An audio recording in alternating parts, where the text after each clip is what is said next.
The first thing I will say in starting this presentation is that all the images come from the west side of San Antonio, or they are artifacts that were collected during the research.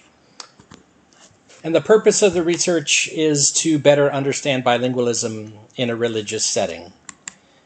There has been a long connection between religion and language. This is not a new topic, but it has rarely been studied as a sociolinguistic phenomenon.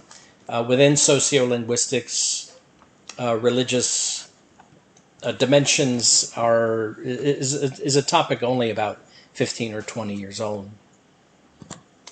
The theoretical framework is a sociocultural one that sees religious literacies in this San Antonio context as contact zone literacies. So these are creative practices in which bilingual routines are shaped, apart from school or the workplace. We can also refer to them as self-generated literacy practices. The literature, there are at least two strands that are relevant. One is religion and language maintenance, another is religious and linguistic identities. In the first strand, there is some literature about language maintenance in Spanish language congregations, and there is an issue with intergenerational transmission. In the second strand, there is an interesting symbiosis of religion and linguistic identities in various contexts around the world. In examples in India and Australia, religious identities help maintain heritage languages. To give a brief summary of the research questions that are guiding the research, quite simply, I could say in abbreviated form that the research studies the effects of religion on language and of language on religion, and that what occurs in one specific San Antonio location. The methods are ethnographic methods, field notes, interviews, and artifacts based on observations. Open and focus coding was done in NVivo 12. My positionality is both as an outsider and an insider. I'm a new member of this congregation, but the core membership has been affiliated for 50 or 60 years, so I am, in that sense, a newcomer and an outsider. It's a very interesting congregation. It has a history of over 100 years. It's moved 3 times, but always been on the west sides. The founders were refugees from the Mexican Revolution. There were 17 people, and now there are over 80 families. The zip code in which the church is located is 93% Hispanic, which is well above the average in San Antonio. And the participants I used in this research were those in a Wednesday night Bible study. There were 8 or 9 people who regularly attended. The findings first is the role of bilingual practices in affirming the church's history and affirming the church's legacy in the west side of San Antonio.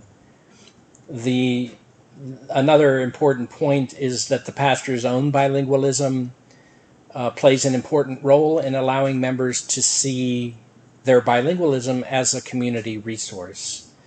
One example is Marcela. That is not her real name, but she refers to her mother's Bible. Her mother was a Spanish speaker affiliated with the church for 60 years and wrote in her Bible. This is an important religious literacy that has been carried on to the next generation. The second finding is that this linguistic vision of bilingualism relates to the church's identity as a border-crossing church. This is a church that works in the community, not among its own membership, but among people that it encounters in daily life. An example is the intergenerational engagement that occurs on Tuesdays, where there is a clothes closet and community members come to look for clothes, and even younger members of the congregation can listen and practice Spanish. I mentioned before the symbiotic relationship among religious literacies, bilingualism, and corporate identity.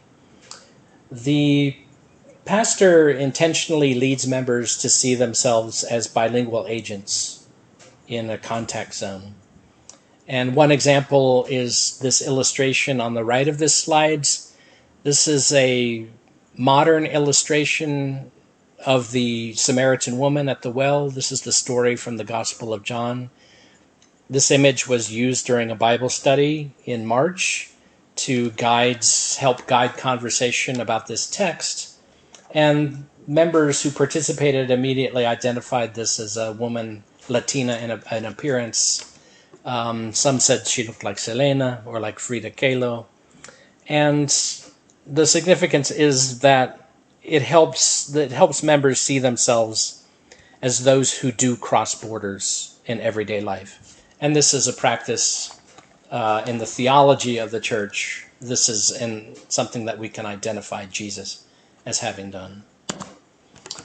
So in conclusion, while the preliminary data in this study does show some language loss or loss of Spanish language between generations, I think that a religious community is a special case when studying language maintenance, because built into this one Westside congregation is motivation for bilingualism to connect with the past in unique ways. And bilingual policies are very much a product of the long-term core membership and their personal histories. So thank you very much for listening, and I appreciate your attention.